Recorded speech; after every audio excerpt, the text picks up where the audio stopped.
네, 안녕하세요. 박호연입니다. 네, 이 영상은요, 동국대학교 컴퓨터 AI 학부 신현순 교수님과 함께 만든 영상, PT고요. 강의는 제가 맡아서 이제 진행을 하게 되었습니다. 그래서 같이 한번 보도록 할게요. 자, 이번 순서는요, AI 블랙박스 문제와 책임입니다. AI 블랙박스와 이제 문제와 책임 같은 경우에는 이제 전체 흐름을 네 가지로 잡았어요. 그래서 블랙박스 문제의 본질이라든지 리스폰서블 AI, 그리고 에스칼 AI, 윤리적 AI죠. 네. 그 부분 하고요. 그 다음에, 기업의 사회적 책임 CSR과 AI 윤리, 그리고 정부 책임과 국제 규범, 이렇게 해서 각 영역이 어떻게 연결되는지 이야기 드리는 게 이번 강좌의 목표라고 볼 수가 있겠습니다. 네, 목차라고 볼 수가 있겠어요. 자, 그래서 파트 1 보도록 하겠습니다. 블랙박스 문제와 책임의 본질. 네. 방금 이야기 드렸다시피, 네, 이렇게, AI 블랙박스와 블랙박스 문제와 책임을 이제 리스폰서블 AI, 그 다음에 에시컬 AI, 그 다음에 기업 책임, 정부 및 국제 규범, 이렇게 네 가지로 나눌 수가 있는데, 이 네 개를요, 이제 묶어가지고, 네, 하나하나씩 보도록 하겠습니다. 자, 이 AI가요, 높은 성능을 내더라도 왜 그렇게 판단했는지 설명할 수 없으면 사회적 신뢰를 확보할 수가 없어요. 그래서 오늘은 이제 기술 자체보다 이제 책임과 거버넌스 관점에서 이제 문제를 해석을 할 건데, 그 중에서 가장 중요한 게 이제 블랙박스 문제입니다. 이 블랙박스 문제 같은 경우에는, 입출력은 보여요.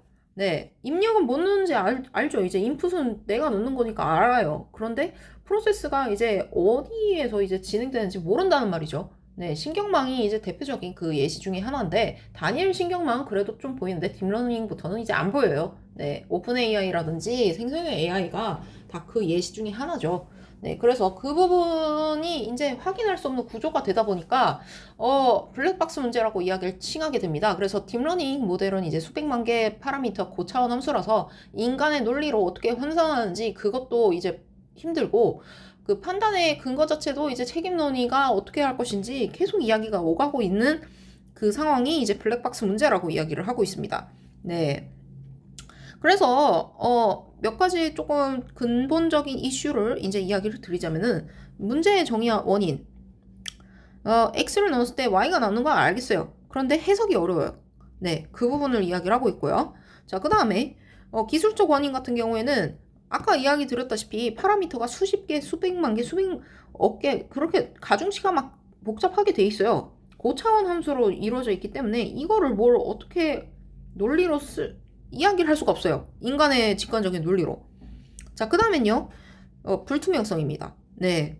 블랙박스 그 자체죠. 네. 그래서 안 보입니다. 그래서 블랙박스 문제란 게 지금처럼 이런 경우를 이야기를 하는 건데, 이 경우가 이제 불투명성 그 부분으로 이야기를 드릴 수가 있겠어요. 그래서 이 불투명성 어떻게 봐야 되냐?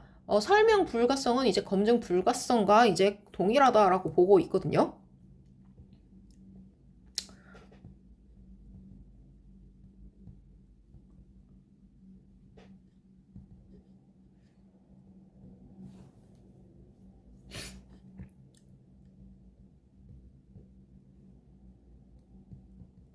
즉, 설명이 돼야 되는데, 검증도 안 돼요. 네, 그래서 오류가 나도 원인을 찾기 어렵고, 편향이 있어도 사람 눈으로 확인하기가 어렵다라는 게 이제 이 부분의 핵심인 겁니다. 그래서 의료나 법률, 금융처럼 이제 고위험 분야에서는 책임 문제에 대해서 굉장히 민감하게 반응을 하고 있어요. 그래서 이 부분을 어떻게 둘 것인가가 이제 블랙박스의 이제 초점이라고 볼 수가 있겠어요. 향후에는 이제 여러분들이 한번 해결할 수 있는 방안으로 조금 생각을 해봤으면 좋겠어요. 이 문제도. 자, 그래서 보게 되면요. 문제의 영향, 그 다음에 신뢰 및 검증 문제, 그 다음에 책임성 문제, 이렇게 세 가지가 이제 제일 큰 부분으로 이제 이야기를 드릴 수가 있겠습니다. 블랙박스가 초래하는 책임 문제를 보게 되면요. 아무래도 책임 주체라는 부분에 이제 불명확성, 네, 그 모호성이라는 게 이제 제일로 큽니다. 그래서 AI 오류가 나면 누가 할 건데, 누가 한 건데 하고 책임을 묻는데 어려워요. 네, 왜냐면 여기에 있어서 너무 많은 사람들이 개입이 돼 있기 때문이에요. 예를 들어 이제 여러분들 이제 회사 가시면 아실 거예요. 물론 여기 컴공과 학생들은 아실 겁니다. 뭐 개발자는 설계를 했어요. 그리고 기획하는 사람은 알고리즘을 짰어요.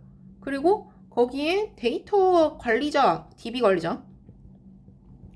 데이터 관리자는 데이터 관리하는 대로 관리를 했을 뿐이에요. 그런데 여기서 이제 또 상호관계로 뭐 기업이 또 있을 거고. 네. 벌써 나열만 했을 뿐인데, 네. 계속 따지면 따질수록 계속 거미줄처럼 넓어져 가죠. 그렇기 때문에 이게 누구한테 책임 배분을 할 것인지 그 부분에 대한 책임 주체의 모호성이 굉장히 불분명하다라고 이야기를 할 수 있겠다는 거예요. 그래서 기업은 배포는 했어요. 네, 그런데 결과가 이제 모델 내부 상호작용으로 나왔을 때, 사용자들은 이해를 못해요. 네, 이 구조도 이제 책임 배분을 했을 때, 사용자는 아무래도 사용만 했을 뿐인데, 물론 이 경우 어렵게 되는 경우도 있긴 하지만 어쨌든 어려운 상황이잖아요. 그래서 그 부분도 이제 하나의 문제점으로 이야기를 하고 있다라고 네, 둘 수 있겠습니다. 자, 그래서 방금처럼 이 경우 네, 조금 자세하게 제가 써서 한번 볼게요. 네, 방금 전에 네, 이야기는 했어요. 이야기는 했지만 좀 자세하게 따지지 않았는데 여기서 한번 자세하게 한번 따져보도록 하겠습니다. 책임 주체 불명확성. 개발자 경우 이제 훈련 데이터랑 코드를 했어요. 코드를 했는데 배포 네, 이 경우에 결과가 내가 원하는 대로 나오진 않았어요. 네, 상호작용으로 발생한 경우. 네, 이 경우. 그다음에 배포 기업의 경우 운영만 했을 뿐이에요. 이 사람들 입장에서는. 네. 개발자가 알아서 잘 해줬고 기획팀들이 알아서 잘 정리를 해줘서 사용자에게 이제 배포만 했을 뿐이에요. 그래서 모델의 최종 사용자가 또 아니에요. 네, 사용자의 경우 그냥 기업에서 배포한 걸 그냥 사용했을 뿐입니다. 네, 이거 뭔지도 모르고 그냥 사용했을 뿐이에요. 그런데 이게 블랙박스 책임 문제로 또 될 수도 있다라는 거죠. 인풋을 나도 모르게 넣었을 뿐인데 그쪽에서 원하는 인풋이 아니라고 또 책임 문제를 물을 경우도 있어요. 가끔씩. 모델 자체의 경우 이제 AI 모델은 법적으로 인격체가 아니기 때문에 책임을 물을 수가 없는데 그 부분에 대해서 이야기하는 경우가 분명히 있다라는 거예요. 자, 그 다음에 규제 및 책임 배분 문제에 대한 어려움이 있어요. 설명 불가능성. 네, 그 다음에 법적 대응 한계, 심각성 확대 분야. 아까 이야기 드렸습니다. 네. 설명 불가성은 이제 검증 불가성으로 이야기를 한다고. 네, 그 부분이 이 부분에 해당이 되는 문제거든요. 그래서 설명 불가능성. 네, 보게 되면은 AI의 판단 그거를 이제 설명할 수가 없다. 그러면은 검증도 어렵다는 거예요, 결론은. 네. 아니, 근거를 설명할 수 없다는데 이걸 뭘 어떻게 해요? 할 수가 없지. 오류상의 설계 결함인지, 뭐 사용자 문제인지. 어떻게 어려워요? 어떻게 뭐 판단을 해요? 어렵지. 뭐 할 수가 없는 거예요. 그러니까. 법적 대응 한계. 이 경우에는 이제 법적 프레임워크를 해야 되는데, 이게 만약에 한국에서 만들어지고 쓴 사람들은 예를 들어 뭐 다른 나라의 사람들이에요. 이 경우에 어떻게 해요? 네, 그러니까 그 나라의 법에 따를 것인가, 한국 법에 따를 것인가, 그 부분 문제도 분명히 있습니다. 네, 제조물 책임법과 관련돼서 있거든요. 이 부분이 가장 조금 까다롭다고 네, 이야기하고 있어요. 그 다음에 심각성 확대 분야, 뭐 고위험 분야로 확대되고 있는데 뭐 여러 가지 뭐 문제의 심각성이 있습니다. 네, 그 부분에 대해서 이야기를 하고 있어요. 자, 그렇다면은 이 사회적 신뢰성도 이제 어떻게 되냐? 성능이 높으면 높을수록 아무래도 네, 물론 모델은 좋아지죠. 좋아지는데 어떻게 됩니까? 복잡해지죠. 네, 성능이 높으면 복잡도도 높아지고 그걸 개발하는 사람들도 연관되는 사람들도 많아진다는 거예요. 네, 이 문제가 되면은 어떻게 돼요? 설명이 더더욱 불가능해진다는 거예요. 네, explainability가 더 낮아진다라는 거예요. 네, 그래서 이 부분에 대해서 계속 논의가 오가고 있습니다. 뭐 복잡한 구조 때문에 극도로 높아지더라도 복잡성 때문에 이 내부 작동 원리나 뭐 결정 근거가 계속 어렵게 된다면 네, 사회적 수용성이 이제 낮아져서 신뢰성 문제로 이제 또 저하가 되는 상황이 되는 거죠. 게다가 할루시네이션까지 겹쳐가지고 생성형 AI 같은 경우 왜 그렇게 판단했는지에 대해서 네, 더더욱 다른 모델보다 사회적 수용성이 떨어집니다. 네. 그래서 이 문제가 이제 심각한 블랙박스의 신뢰성 문제라고 볼 수가 있겠습니다. 그래서 이 블랙박스 사회적 신뢰와 관련돼서는 항상 이야기하는 게 신뢰성입니다. trustworthiness랑 이제 accountability 이렇게 이야기를 하고 있는데 이 두 가지가 이제 핵심으로 요즘 떠오르고 있어요. AI 기술의 이제 사회 인프라에 통합하려면 이제 성능보다 신뢰성 확보가 더 중요하다라는 거죠. 네, 그래서 이 신뢰성은 투명성, 책임성, 검증 가능성 위에서 어떻게 성립할 것인지 그 부분에 대해서 이야기를 하고 있고 그 블랙박스 문제 같은 경우에는 기술 문제가 아니고 사회적 신뢰의 문제로서 접근을 해야 된다라는 걸 이야기를 하고 있습니다. 자, 파트 2, Responsible AI랑 이제 Ethical AI 해가지고 보도록 할게요. 네. Responsible AI 같은 경우에는 안정, 공정, 투명, 책임 기반으로 이제 설계된 AI 시스템인데 그 개발이라든지 배포, 활용 전 그 여러 가지 단계를 이제 최소화하는 접근으로서 이제 보셔야 돼요. 그래서 그 핵심 가치 같은 경우 크게 5가지를 뽑게 되어 있습니다. 네. 논문 보고 이제 발췌를 한 건데, 네. 이거 외에도 좀 여러 가지 이제 다 섞여져 있어요. 네. 여러분들 좀 체크해 주시면 될 것 같아요. 네. 자, 핵심 가치. 투명성, 공정성, 책임성, 안전성, 인간 개입. 이렇게 5가지가 이제 크게 2023년, 4년, 5년 기준으로 해서 뽑힌 상황입니다. 더 늘어날 것 같아요. 일단은 2025년까지만 봤었을 때, 네, 논문을 발췌해서 봤었을 땐 여기까지로 두고 있습니다. 이 Responsible AI라는 게, 아무래도 이 AI의 전반적인 설계라든지 개발, 운영 그 체계 전체를 의미를 하는데 기술 성능 전체만 보는 게 아니고 AI가 사회적으로 허용 가능한 방식으로 어떻게 될 것인가 그 동작 자체에 대해서 체계를 어떻게 둘 것인가에 초점이 맞춰져 있다라고 이야기를 둘 수 있겠어요. 자, 그럼 Ethical AI, 윤리적 AI는 어디까지인가? 방금 전에 책임적 AI 같은 경우에는 책임 기반으로 해서 안전, 공정, 투명, 책임 뭐 그런 부분을 이야기를 했어요. Ethical AI 같은 경우에는 인간 중심성과 이제 제일 많이 이야기 나오는 게 인간 중심성에다가 이제 최근에 나온 거는 사회적 영향을 보고 있습니다. 네, 이렇게 2가지를 제일 크게 보고 있어요. 네, 물론 다른 것도 다 뭐 보는 방향이 다 다르겠지만 네, 이런 부분까지 포함을 해야 된다라는 경우로 이제 확대가 된 상황이라고 볼 수가 있겠어요. 그래서 편향 최소화, 그 다음에 프라이버시 보호, 그 다음에 인간의 자율성 보장 등 뭐 여러 가지가 이제 기술을 넘어서 사회 도덕적 가치를 다루는 개념으로서 이야기를 해야 된다라고 두고 있습니다. 그렇다면 그 explainable AI라고 하고요. 아니면 explainable 플레이너블리티 AI라고 불리기도 해요. 뭐 둘 다 뭐 똑같은 맥락으로 봐주시면 될 것 같아요.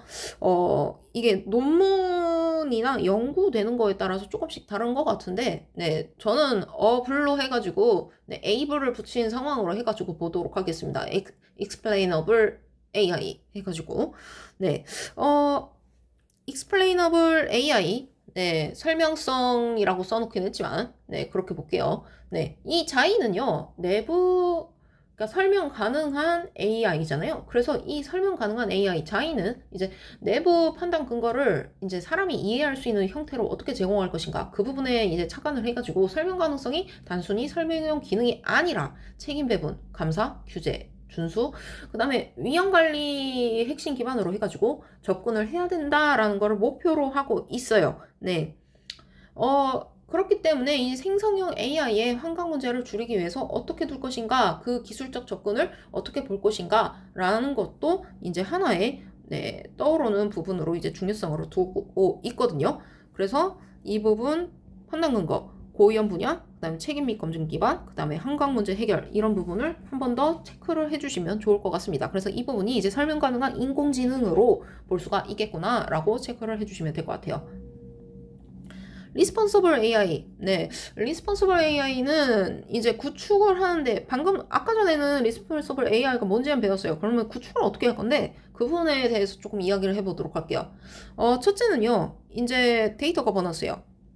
그 다음에, 그 다음에 모델 감사, 그 다음에 위험 기반 관리 이렇게 세 가지를 좀 볼 수가 있는데 첫 번째부터 하나씩 보자면 이제 데이터 거버넌스 같은 경우 수집, 저장, 처리, 학습 데이터의 이제 품질과 법적 준수 여부를 통합하고 관리하는 체계가 필요한 걸 이야기를 하고 있어요. 그래서 데이터 편향을 해결하지 않으면 아무래도 여기서의 문제점은 계속 지속이 될 수밖에 없다라는 거를 이야기를 하는 게 이제 데이터 거버넌스의 이제 조직적 원칙으로서 이제 리스폰서블 AI를 이야기를 하고 있고요. 그 다음에 AI 어딕 같은 경우에는 이제 감사죠. 감사 같은 경우에는 이제 모델의 투명성, 공정성, 정확성, 안정성을 주기적으로 검증하는 절차로서 이야기를 하고 있습니다. 검증이 조금 더 무게를 둬서 이야기를 하고 있어요. 네. 그래서 그 부분 체크를 해주시면 될 것 같아요. 그래서 그 부분에 따라서 이제 또 접근이 달라지는구나 체크해 주시면 될 것 같고, 위험 기반 접근 같은 경우에는 아무래도 네, 위험 기반 관리라고도 하고 접근이라고도 합니다. 그래서 이야기를 하게 된다면 AI를 이제 고위험, 중위험, 정위험 해가지고 위험을 분류를 시킵니다. 위험을 분류를 시키고 그 위험 수준에 따라서 어떻게 통제를 할 것인가 그 부분에 대해서 통제 조치를 가지고 접근을 하는 게 이제 리스폰서블 AI로서 이제 이야기를 하고 있는 게 보이고요. 그 다음에 이야기를 하는 게 책임 공유 모델입니다. 책임 공유 모델. 아무래도 누가 책임질 건데 그 부분이 이제 모호하기 때문에 개발자, 경영진, 사용자 간에 이제 책임 공유 모델을 하나를 설계를 해요. 설계를 해가지고 정의하고 공유를 해가지고 법적 분쟁이 난다면 물론 변호사가 있겠죠. 네. 큰 회사의 경우에는. 네. 그렇지만 그렇지 않은 경우에는 이제 리스크가 있기 때문에 어떻게든 내부 통제에서 어떻게 구조를 짤 것인가 그 부분에부터 책임 소재를 두고 윤리적 문제랑 그 분쟁이 안 나도록 하는 게 제일 좋지만 그 전에 책임 공유 모델을 만들어서 사전에 방지할 수 있도록 하고 다들 투명하게 공개하자라는 걸 목표로 둬야 된다라는 걸 이야기를 둘 수 있겠습니다. 자, 그 다음에는요. 규제 리스크입니다. 규제 리스크. AI는 한번 사고를 받게 되면은 계속 이제 진행이 되기 때문에 그 부분에 대해서 이제 규제 리스크 부분을 조금 더 이제 확보를 어떻게 할 것이냐라는 게 있는데 계속 위험 검토를 해야 되는 거죠. 결국에는 검토밖에 없어요. 네, 답이. 뭐 어떡하겠습니까? 그렇다고 계속 리스크를 계속 뭐 늘릴 수는 없고 다만 내가 어느 정도 주기적으로 점검을 하느냐 그에 따라 달라져 있는 것 같아요. 네. 그래서 그 부분에 대한 리스크를 어떻게 둘 것이냐에 따라서 이제 책임성 확보가 필수적이다. 조직적인 책임성 확보에 대해서 이야기가 계속 오가고 있습니다. 자, 그렇다면 기업의 사회적 책임과 AI 윤리에 대해서 한번 보도록 할게요. 자, 여기서 이제 중요시하는 게 CSR이거든요. 아마 여러분들 이제 회사 가시면 CSR 많이 보실 거예요. 기업의 사회적 책임이라고 이야기를 합니다. 과거에서는 이제 환경보호라든지 노동조건 개선이라든지 투명한 지배구조 구축 등 뭐 이런 전통적인 부분을 봤는데, 요즘은요, 이제 AI가 발전되면서 뭐 여러 가지 사회도 발전된 상황이기도 하고요. 그래서 기업 핵심 인프라가 이제 AI가 됐죠. 그러다 보니까 이제 데이터 윤리라든지 AI 위험 관리가 이제 CSR 핵심 요소로 편입이 돼가지고 이제 AI 윤리는 이제 더 이상 부가적인 활동이 아니고 이제 그 AI 시대로서 확장을 해서 CSR과 같이 봐야 된다라고 이야기를 하고 있습니다. Corporate Social Responsibility. 네, 이 약자고요. 여러분들 회사 가시면 계속 볼 겁니다. CSR. 네, 잘 봐두셔야 돼요. 지금 와닿지 않은데 당연하죠. 지금 여러분들 학교에 있으니까. 네. 자, 그래서 CSR에서 이제 AI로 확장되는 책임을 보게 되면은 기존 CSR이 아까 이야기했어요. 노동 지배 구조 중심으로 되어 있는데 이제는 AI로 확장되면서 뭐 여러 가지가 있어요. 그 중에 이제 대표적으로 매번 이야기하는 게 이제 AI 사고예요. AI 사고는 한번 터지면은 끝도 없이 그냥 계속 터지는 네, 부분이 있어요. 그리고 제일 큰 거는 이제 기업 신뢰에 직접 타격이 엄청 크다는 거죠. 네. 그렇기 때문에 그 사고를 안 터지게 하기 위해서 네, 기업 신뢰와 필수 전략으로서 네, 두고 있다라고 이야기를 들 수 있겠어요. 그 필수 전략 같은 경우는 이제 경영 전략이에요. 다른 거 없고. 그래서 채용이라든지 뭐 대출, 의료, 행정 뭐 이런 부분이 관련해가지고 이제 진행을 했었을 때 AI 책임 경영인은 이제 더 이상 부수적인 활동으로 두면 안 되고 같이 필수적인 전략으로서 같이 가야 된다라는 거를 이야기를 둘 수가 있겠어요. 왜냐면 고위험 분야가 이제 모델 편향으로 이어질 때 사회적 비난하고 이제 법적 위험으로 이어지기 때문에 그 부분을 막기 위해서라도 리스폰서블 AI는 이제 경영 전략 차원에서도 필수 조건으로 이야기를 하고 있다라는 걸 이야기를 한 거죠. 자, 그래서 여기에서 이제 법적 윤리적 책임 영역에 대해서 조금 이야기를 하자면, 기업은요, 데이터 수집부터 해서 책임이 발생이 됩니다. 그래서 무단 수집, 저작권 위반, 개인정보 누출은 이제 바로 법적 책임으로 이어지게 되는데, 편향된 모델 배포 역시 이제 차별 문제랑 연결돼서 이제 제재 대상으로 이제 진행이 되고, 그 다음에 딥페이크나 이제 가짜 정보 생성에 악용되면은 이제 민형사상 이제 책임이 기업에 귀속이 될 수가 있어요. 그래서 그 부분에 대해서 여러분들 체크를 해셔야 된다라는 부분이에요. 그래서 한 번 더 잠깐 체크를 하자면, 학습과정에서 책임 같은 경우에는 이제 법과 관련돼서 조금 체크를 하셔야 되고요. 그 다음에 편향된 모델 배포 관련돼서는 아무래도 그 차별금지법과 관련돼 가지고 그 규정을 따라서 이제 봐야 된다라는 걸 이야기를 할 수가 있겠고, 그 다음에 생성물 악용에 대한 민형사상 책임 같은 경우에는 아무래도 재산상 피해라든지 뭐 형사상 책임까지 갈 수 있기 때문에 주의를 해야 된다라는 부분을 여러분들한테 이야기를 하고 싶었습니다. 자, 그래서 의무적 관리 및 통제를 어떻게 할 것인가? 네, AI 리스크의 관리는 이제 기업은 이제 데이터 수집부터 이제 책임이 발생한다 그랬잖아요. 그래서 무단 수집이라든지 저작권 위반이라든지 개인정보 누출이 이제 바로 법적 책임으로 이어지게 되는데, 이 편향된 모델 배포 역시 이제 차별 문제로 이제 이어지게 되어 있어요. 그렇기 때문에 여기에서 이제 기업은 내부 규정을 갖추고 내부 그 모델 전체에 대한 감사 가능한 상태로 운영할 수 있도록 이제 감사를 강화를 시켜야 되는 거예요. 네. 그리고 내부 통제도 당연히 강화를 시켜야 되고요. 그래서 단순 점검이 아니고 설명 불가능성을 네, 어떻게 해소할 수 있도록 네, 불투명성을 해소할 수 있도록 하는 규제를 만들어가지고 그 실질적 안전장치로서 진행을 해야 된다라는 게 이제 AI 리스크 관리 의무로서 이야기를 하고 있습니다. 기업의 AI 윤리 체계 구축 방향 같은 경우 이제 AI 윤리 원칙을 내부 규범으로 이제 명확하게 제시를 해야 된다라는 거를 이야기를 하고 있어요. 네. 그리고 위험도 기반 모델 관리 같은 경우에는 아무래도 여기서 이야기하는 게 아까도 이야기했어요. 고위험, 중위험, 저위험으로 해가지고 위험을 단계별로 분리가 아니고 분류라고 할게요. 분류가 맞죠? 네. 분류를 해야 된다라는 거를 체크할 수가 있겠어요. 그래야지 효율성을 더 높이고 더 좋은 모델로 이제 나갈 수가 있겠죠. 그 다음에 기업 AI 윤리체계 그 구축 방향 같은 경우 데이터 품질 관리를 어떻게 할 것이냐 그 부분에 따라 이제 이야기를 하고 있어요. 그래서 AI 학습이라든지 뭐 그런 부분에 대해서 법적 준수를 지킬 수 있도록 해야 되고, 수명 중기에 걸쳐서 윤리적 사용, 그러니까 검증을 계속 관리하라는 거예요. 네. 관리하라는 부분을 이렇게 이야기를 하고 있는 거예요. 라이프 사이클 전반에 대해서. 네. 아까도 이야기 들었어요. 계속 검토를 해야 된다고. 네. 이건 방안이 없어요. 검토밖에. 네. 얼마나 검토하느냐에 따라 달라니까. 자, 그래서 그 부분에 대해서 이야기하는 상황입니다. 자, 그렇다면 이제 기업의 AI 윤리 체계 구축 방향은 이제 히틀 나중에 배울지 여러분들이 미리 배울지 모르겠어요. 네. 이 강좌명이 뭡니까? 네. 휴먼 인더 루프죠. 생성형 AI와 휴먼 인더 루프이기 때문에 네. 가르칠 건데 그때 한 번 더 체크를 하실 거예요. 그때는 거의 논문을 제가 정리를 했습니다. 네. 정말 끝판으로 정리를 했거든요. 그래서 같이 한번 그때 좀 보면서 좀 더 와닿는 내용을 좀 체크를 해보도록 할게요. 어쨌든 인간이 개입한다라는 뜻이에요.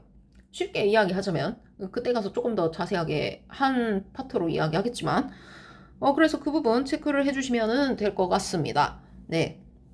그 다음에 ESG 평가 체계, 요즘 기업들마다 다 이야기를 하고 있죠. 환경, 사회, 지배구조 해가지고 이 구조가 이제 평가하는 ESG 프레임워크랑 이제 AI 윤리를 같이 결합해가지고 보고 있는 요소로 네, 요즘 떠오르고 있습니다. 그래서 이 부분도 체크를 해야 된다라고 네, 전달을 드리도록 할게요.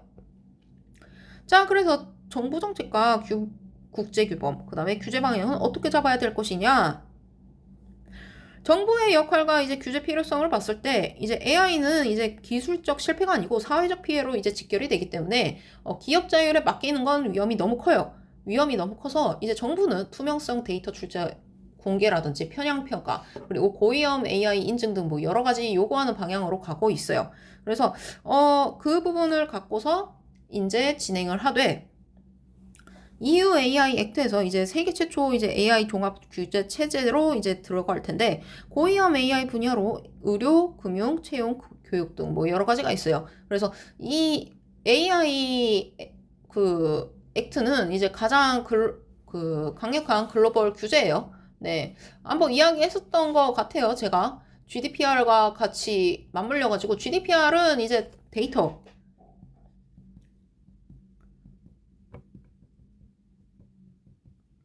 그다음에 AI 액트는 전반적인 활동이라고 볼 수 있겠어요. 그냥 활동이라고 쓸게요. 네. 그 부분을 이야기를 하고 있습니다. 네. 그래서 이 EU AI 액트를 토대로 해가지고 인간 감독, 휴먼 인더 루프를 이제 의무화를 어떻게 하고 이제 딥페이크 표시 의무도 어떻게 할 것인지 이야기를 하고 향후에 이제 주요국 규제에 이제 기준점으로 계속 삼고 있다라는 걸 이야기를 드릴 수 있을 것 같아요. 자, RMF, 미국 표준기구의 이제 위험 기반 AI 관리 프레임워크인데요. 네, 니스트죠.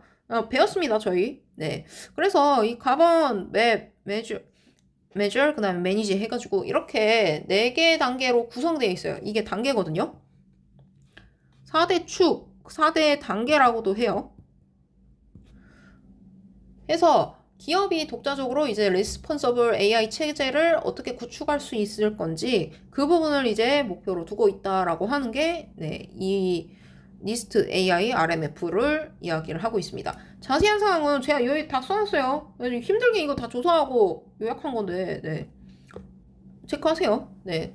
자, 그 다음에 유네스코 OECD 규범을 관련돼서 보자면 유네스코나 OECD 같은 경우에는 이제 설명 가능성, 책임성, 인간 중심 AI를 이제 중심으로 둬가지고 핵심 원칙으로 제시를 하고 있어요. 그래갖고 그 국가별 규제 프레임워크는 서로 다르지만 이제 기본 철학 같은 경우에는 인간 중심과 책임성을 수렴하고 있다라는 거를 이야기를 하고 있습니다.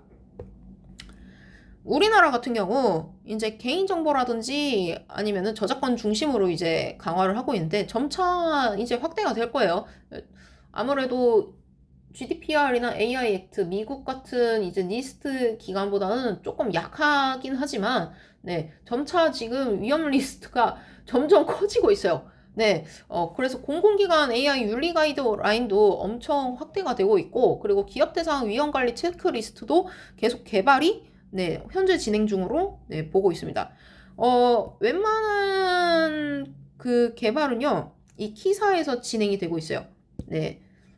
여러분들이 봤을 땐 그냥 진흥원이네라고 생각하시겠지만, 여기 이 키사가, 여러분들이 쓰시는 인터넷을, 네, 대한민국에서, 네, 잘 유통할 수 있도록 만든, 네, 그 기구 중에 하나라고 보시면 돼요. 네, 굉장히 중요한 기구입니다. 네.